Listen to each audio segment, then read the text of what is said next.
Yo, what's up guys? Kalye Politika nga pala ngayon guys. Papanoorin natin guys kung paano mangampanya si Dan Fernandez. So, panoorin natin yung dalawang video. Then magbibigay ako ng reaction.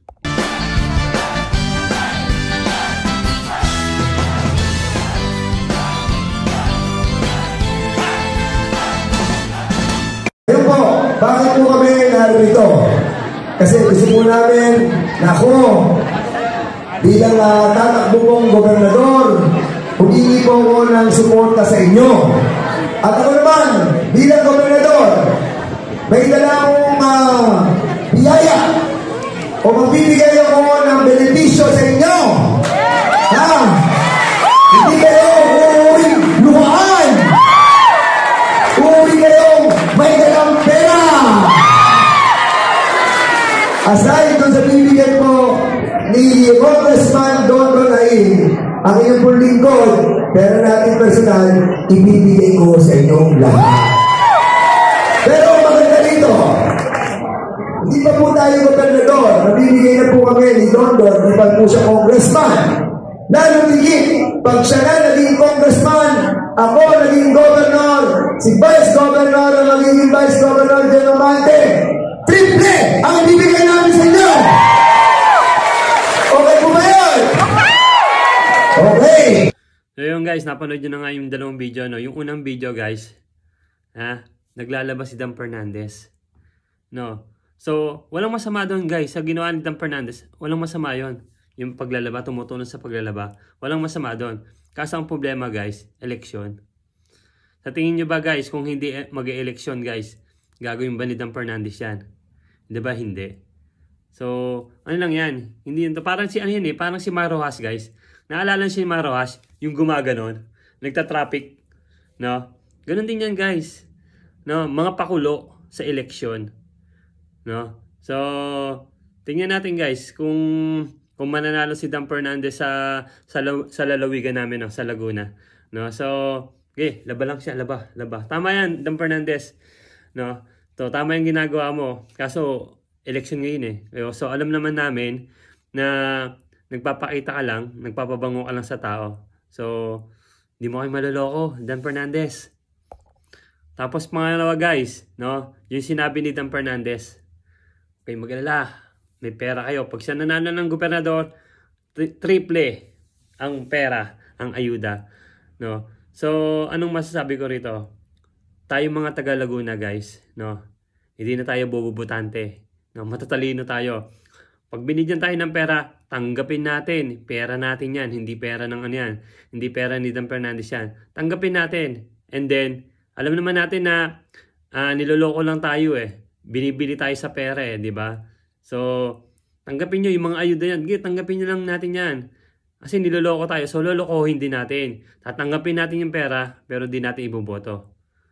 Di ba?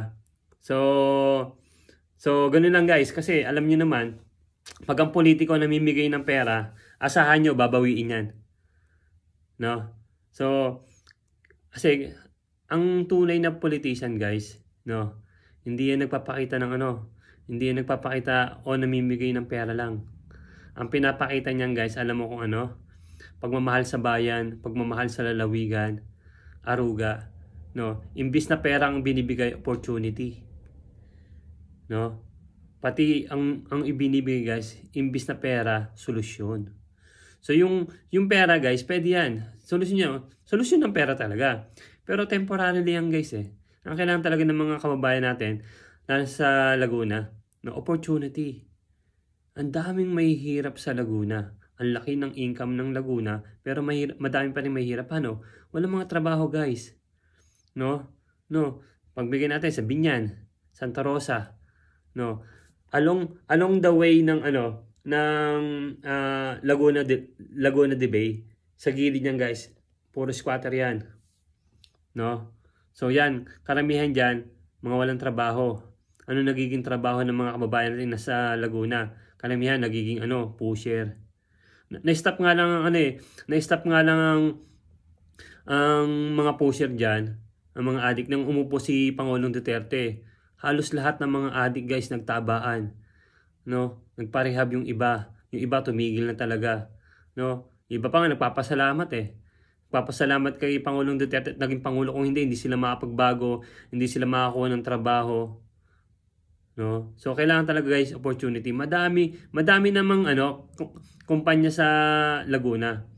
Kaso nga lang guys, karamihan sa mga taga Laguna, hindi nakapagtapos ng pag-aaral. No? Ano yung mga mga kababata ko, halos hindi nakapagtapos yun ng pag-aaral. Kaya hindi mapagtrabaho sa sa kumpanya. So, dati kasi, lalo na dyan sa Binyan guys, ang tawag sa Binyan, nasa Pangil, may mga paggawa ng sapatos dyan. Pero ngayon guys, wala na. Laglag na ang paggawa ng sapatos, lalo na sa Binyan. Dapat buhayin yun eh. So, walang masama sa binibigay mong pera Dan Fernandez. Ang inaano ko lang dito guys, dapat opportunity ang binibigay. Tatanggapin namin yung pera mo. Pero hindi mo maasahan yung boto namin. So, tumatawa ka, tatawanan ka din namin pa nagpapatawa ka. Pero deep inside, binibili boto natin ito. Ganun na ganun ang impact sa amin, Dan Fernandez, ng ginagawa mo eh. Sinusupalpal mo kami ng pera. Siyempre, tatanggapin namin, kumakalaman sikmura namin. Pero pagdating sa eleksyon, yung sikmura namin, nasa babayan. Ang puso namin, nasa gitna. Ang utak namin, nasa taas. Utak pagaganahin namin. Utak pagaganahin namin, dinidiktahan ng puso. Ang sikmura, huli na lang yan. Yun lang guys. So, Dan Fernandez, good luck sa'yo kung mananalo ka bilang gobernador ng Laguna. So, ito'y hindi personal, Dan Fernandez. Ito'y isang political. Isang opinion ko lamang. So, yun lang guys, Kali Politika. God bless.